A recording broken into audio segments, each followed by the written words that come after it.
Assalamualaikum warahmatullahi wabarakatuh. Selamat datang di Bisikan Tengah Malam. Disinilah kami membisikkan cerita-cerita kelam dari lorong waktu, dari dunia gaib yang tak terlihat, dan dari rahasia kelam yang terkubur oleh waktu. Kisah malam ini bukan sekadar dongeng pengantar tidur. Ini adalah bisikan nyata tentang seorang wanita yang menjual rasa demi kekayaan, tapi yang ia dapat hanyalah ludah makhluk yang sudah lama mati. Tapi sebelum kisah ini dimulai, klik like jika kamu suka cerita horor, tekan subscribe dan aktifkan loncengnya. Karena setiap malam akan selalu ada kisah yang menanti untuk dibisikkan. Dan ingat, jangan pernah makan mie sendirian di malam hari. Apalagi jika mie itu terlalu enak untuk dipercaya. Selamat mendengarkan dan tetap waspada. Karena tidak semua warung itu menjual makanan, kadang menjual tumbal. Mari kita mulai ceritanya. Namaku Nur Hayati, tapi orang-orang di kampung sini biasa memanggilku Bu Nur. Usia saya 44 tahun. Sejak suami saya meninggal karena kecelakaan 18 tahun lalu, saya membesarkan anak saya sendirian. Tapi takdir berkata, lain anak semata wayangku juga ikut Tuhan 4 tahun setelah bapaknya tiada. Demam tinggi yang tak sembuh-sembuh, kata dokter DBD. Kata tetangga karena karma dari masa lalu. Sejak saat itu, saya sendiri. Sepi. Saya buka warung mie kecil di pinggiran Sidoarjo. Warung sederhana dari kayu, beratapkan seng di pinggir jalan desa yang ramai di siang hari, tapi mencekam saat malam tiba. Letaknya memang agak ke belakang, dekat pohon beringin besar yang katanya dulu tempat pembuangan bayi, tapi hanya itu yang saya punya. Awalnya saya yakin. Saya pikir kalau mie saya enak dan murah, orang pasti datang, tapi realita nggak semudah itu. Hari demi hari berlalu, hanya 1-2 mangkuk yang laku. Bahkan kadang, tak satu pun pembeli datang. Saya selalu siapkan kuah kaldu dan mie dari pagi. Berdoa, berharap ada yang singgah. Tapi tiap malam saya hanya bisa menatap mie yang mengembang dalam air, jadi bubur, lalu dibuang dengan hati hancur. Kadang saya dengar dari warung sebelah, mie Bu Nur kok nggak enak ya? Kayaknya tempatnya angker. Aku nggak berani makan di situ malam-malam. Kata-kata mereka seperti pisau, mengiris pelan tapi dalam. Saya mulai terlilit utang. Uang dari bantuan pemerintah habis untuk beli bahan. Tukang sayur minta dibayar, tapi saya tak punya apa-apa. Kadang saya hanya makan mie rebus tanpa bumbu, hanya air dan sedikit garam. Saya sholat, saya nangis, saya minta petunjuk. Tapi yang datang justru rasa gelap yang menyelimuti hati. Sampai akhirnya, malam Jumat Kliwon, langit mendung dan udara dingin menggigit kulit, saya bertemu seseorang, lelaki tua, pakaiannya hitam kusam, wajahnya seperti tak asing, tapi saya tak tahu siapa dia. Dia duduk di bangku depan warung. Tiba-tiba saja sudah ada di situ. Tak ada suara motor, tak ada langkah kaki. Seperti muncul begitu saja dari kabut. Ia menatap saya lama. Lalu berkata dengan suara pelan, Bu Nur, saya tahu jenengan lagi susah. Warung sepi, hidup berat. Tapi ada jalan lain. Jalan yang tidak semua orang berani tempuh. Saya diam. Tapi hati saya bergetar. Dia melanjutkan, kalau jenengan mau, ada yang bisa bantu. Tapi harus ada yang dibayar, meski tidak sekarang. Saya menelan ludah. Apa maksud jenengan, Pak? Lelaki itu tertawa kecil. Cuma perlu satu hal. Biar mie jenengan laris. Nggak pakai iklan, nggak pakai promosi. Tapi syaratnya, setiap kali masak mie, harus diludahi. Saya mengerutkan dahi. Diludahi, bukan jenengan yang meludah, katanya. Ada yang akan datang. Pocong. Dia yang akan meludahi setiap mie yang dimasak. Orang-orang yang makan akan ketagihan. Rasanya seperti candu, tapi tak akan pernah bikin sakit. Saya gemetar. Kalau saya setuju, apa yang harus saya bayar? Lelaki itu tersenyum. Tapi bukan senyum manusia. Itu senyum yang dingin, tajam, dan tidak punya rasa. Bayarannya akan datang setelah 15 tahun. Cuma satu tumbal, satu saja. Pertama dan terakhir, tapi nanti akan diberitahu. Saya tak langsung menjawab. Tapi saat lelaki itu pergi entah kemana, malam itu, entah kenapa, hati saya sudah mantap. Saya tak bisa hidup seperti ini terus. Saya sudah tak punya siapa-siapa. Dan kalau harus menukar sepi dengan kenyang, saya bersedia. Malam berikutnya, saya ikuti petunjuk dari lelaki itu. Jam 2 malam, saya rebus mie pertama di dapur. Lalu saya buka jendela belakang. Ke arah pohon beringin, saya panggil seperti yang diajarkan. Dan saat itu juga, saya melihatnya. Pocong. Matanya hitam legam. Badannya penuh tanah basah. Dari mulutnya menetes lendir hijau kental. Dia melompat pelan-pelan ke arah dapur saya. Dan dengan mata saya sendiri, saya melihat makhluk itu membuka mulut. Ludahnya menetes ke dalam panci mie saya. Saya muntah seketika. Tapi anehnya besok paginya, warung saya penuh. Motor-motor parkir di depan. Orang-orang antri memesan mie. Dan semua berkata hal yang sama. Bu Nur, ini mie ternak yang pernah saya makan. Ada yang nambah, ada yang bungkus, ada yang balik. Lagi malamnya, saya hanya bisa tersenyum. Tapi dalam hati, saya tahu, saya baru saja membuka pintu yang tak akan pernah bisa saya tutup kembali. Dan itulah awal dari segalanya. Warung mie saya kini ramai. Tapi tak ada yang tahu bahwa setiap mangkuk mie yang mereka makan sudah diludahi oleh pocong. Sejak malam itu, sejak pertama kali pocong itu meludahi mie saya, semuanya berubah. Warung saya yang tadinya sepi, kini selalu penuh. Siang ramai, malam lebih ramai lagi. Pelanggan datang dari mana-mana. Ada yang dari Porong, Tanggulangin, bahkan dari Surabaya. Katanya mie Bu Nur beda, ada rasa yang nggak bisa dijelasin. Saya sendiri masih ngeri tiap kali mengingat malam pertama ritual itu. Tapi lama-lama saya mulai terbiasa. Setiap malam sebelum warung buka, saya masak mie pertama.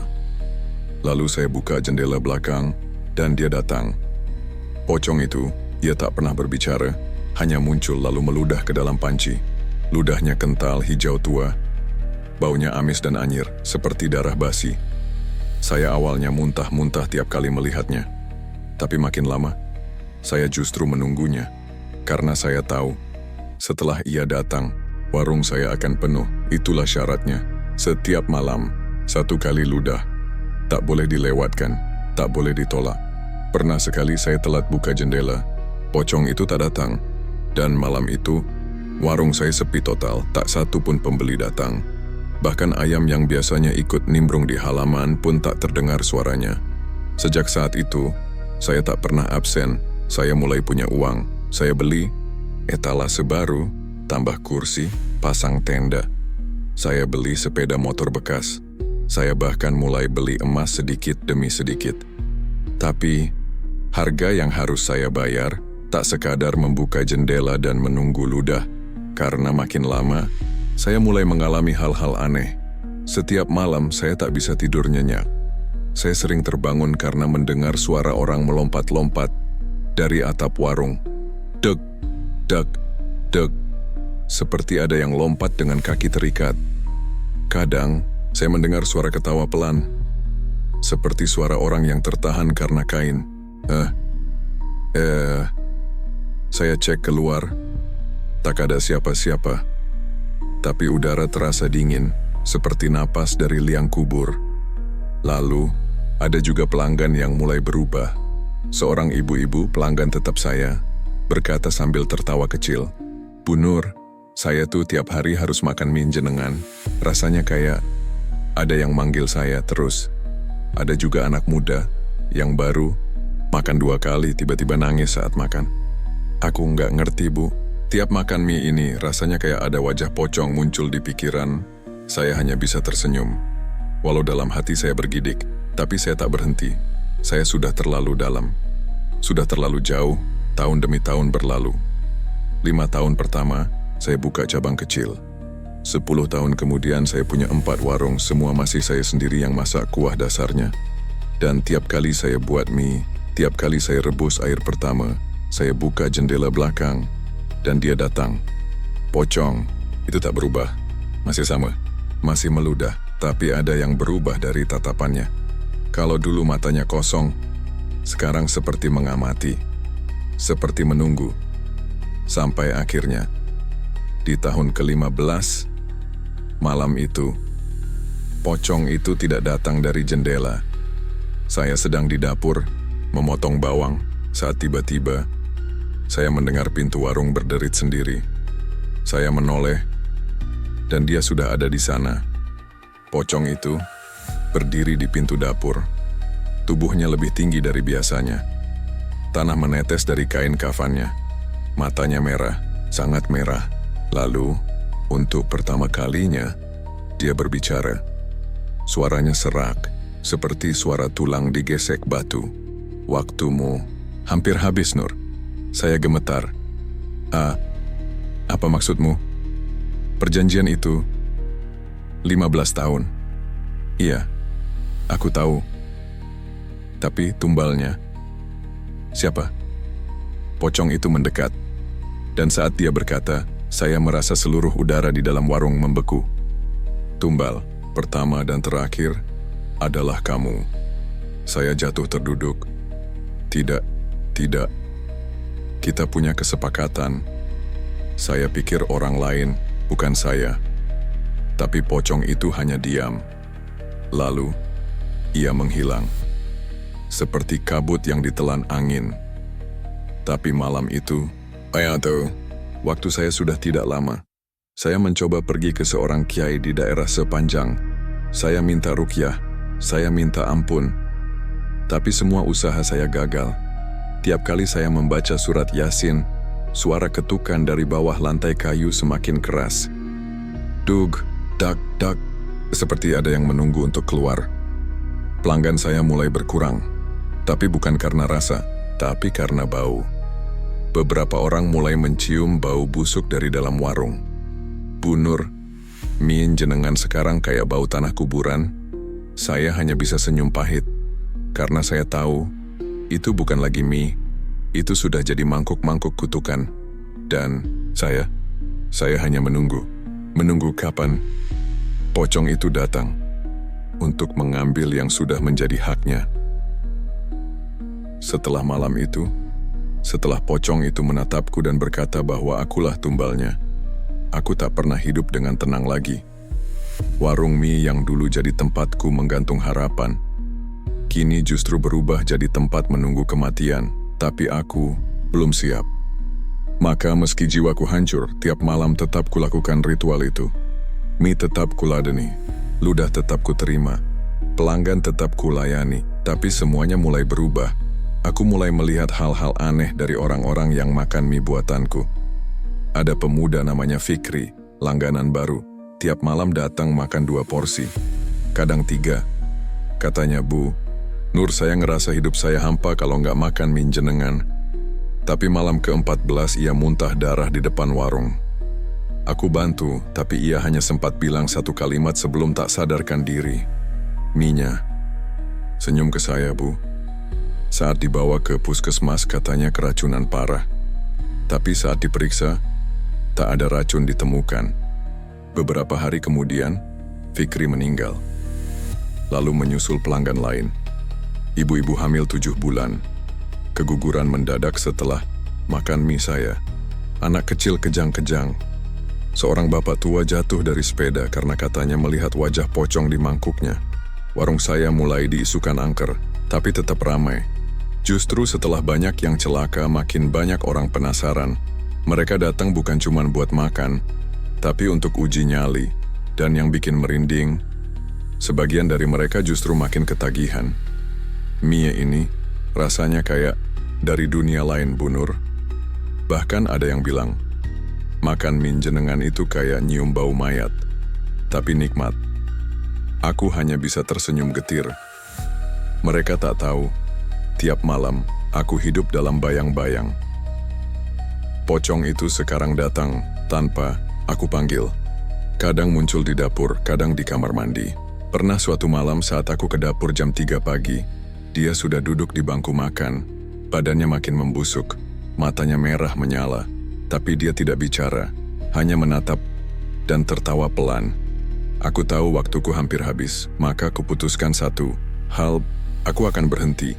Tapi belum sempat aku tutup warung, ada seseorang datang. Namanya Pak Narto. Orangnya besar, berbadan tegap. Dia mengaku dari dinas kesehatan, tapi cara bicaranya aneh. Bu Nur, saya dapat laporan. Banyak kejadian ganjil dari pelanggan jenengan. Kami curiga ini bukan keracunan biasa. Aku panik. Saya masak seperti biasa, Pak. Nggak pakai bahan aneh-aneh. Tapi dia tak tertarik soal itu. Ia keluarkan foto wajah-wajah pelanggan yang meninggal. Tapi ada satu yang membuat darahku berhenti mengalir. Foto terakhir adalah anak saya. Foto lama. Anak saya waktu umur 9 tahun sebelum meninggal. Aku gemetar. Dari mana Bapak dapat foto ini? Pak Narto hanya menatapku tajam. Mereka semua punya satu kesamaan. Sebelum meninggal, mereka bermimpi tentang seorang anak kecil yang menangis di bawah pohon beringin. Hatiku seperti diremas. Anak saya dikaitkan dengan semua ini. Malamnya saya tak bisa tidur. Dan entah kenapa, saya kembali buka jendela belakang. Tapi yang datang bukan hanya pocong. Saya melihat sosok kecil berdiri di bawah pohon beringin. Anak laki-laki. Tubuhnya kotor, bajunya compang-camping, matanya sayu. Dan saat dia menatapku, itu anak saya. Ibu, kenapa ibu tega? Ibu janji gak akan jualin saya buat apapun.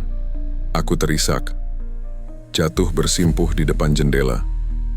Pocong di belakangnya tertawa keras, lalu mendekat cepat dan, waktumu habis, Nur. Sejak malam itu, Nur, aku sadar. Yang diminta bukan hanya nyawaku, tapi jiwaku. Dan mungkin aku bukan satu-satunya korban. Mia ini bukan hanya membawa rasa, tapi membawa kutukan yang menyebar dari satu mangkuk ke mangkuk lain.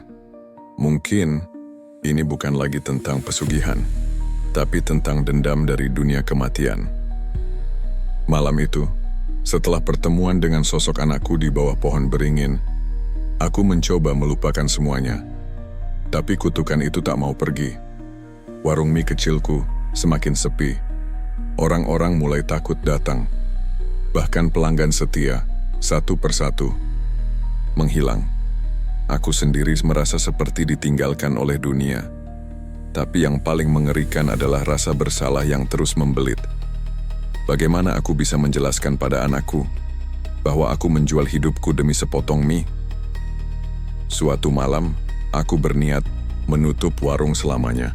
Tapi saat aku membersihkan dapur, aku menemukan sebuah mangkuk pecah di bawah meja. Mangkuk itu bukan mangkuk biasa, ada sesuatu yang aneh. Di dalamnya ada sisa kuah mie yang sudah mengering. Tapi kuah itu berwarna hitam pekat, seperti darah. Lalu aku dengar suara pelan, "Jangan berhenti, Nur." Aku menoleh, tapi tak ada siapa-siapa.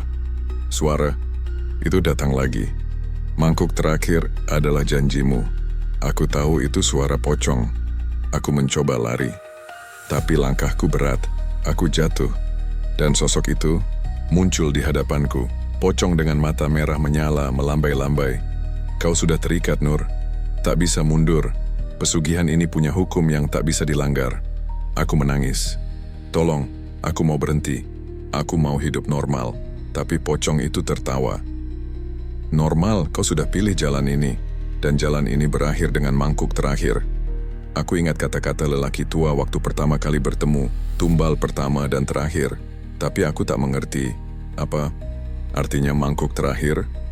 Sejak malam itu, aku mulai memperhatikan setiap mangkuk mie yang kuberikan. Ada satu mangkuk yang berbeda. Mangkuk itu selalu kosong saat malam. Tapi di siang hari, ada yang memandanginya dengan tatapan kosong. Kadang aku merasa mangkuk itu seperti menunggu sesuatu. Suatu malam aku bermimpi, anak kecilku muncul.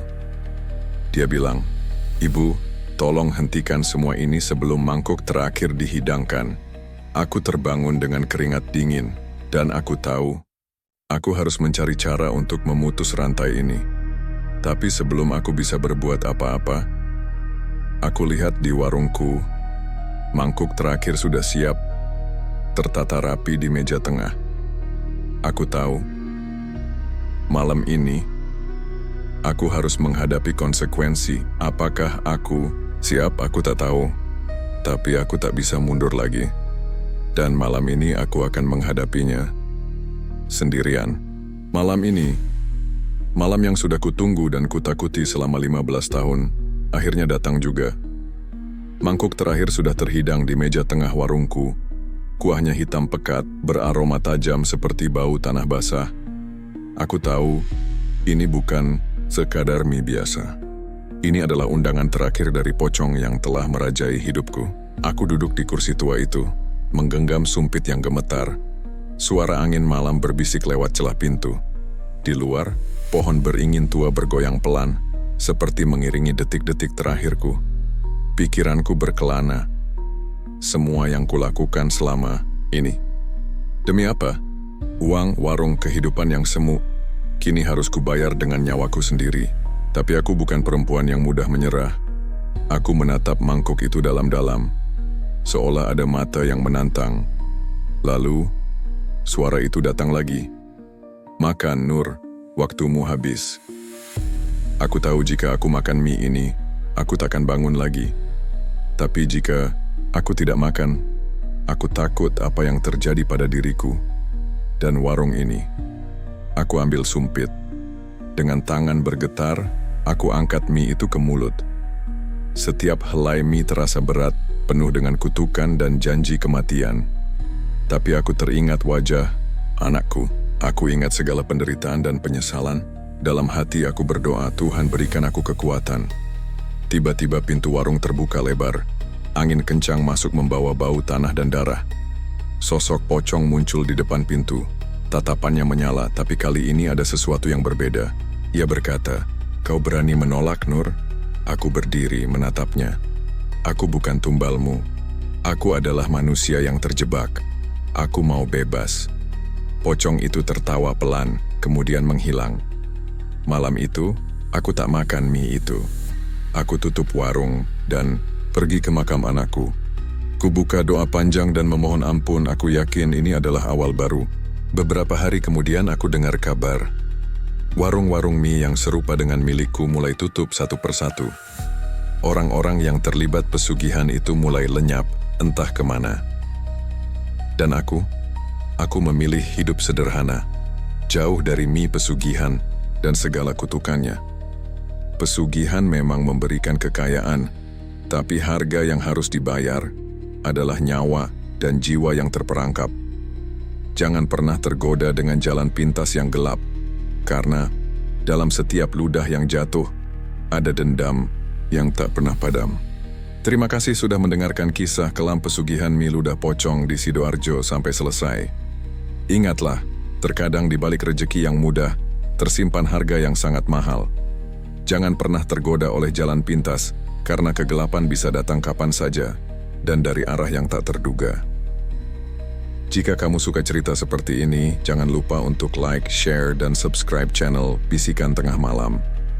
Aktifkan juga lonceng notifikasi supaya kamu nggak ketinggalan cerita horor berikutnya yang akan membuat bulu kudukmu berdiri.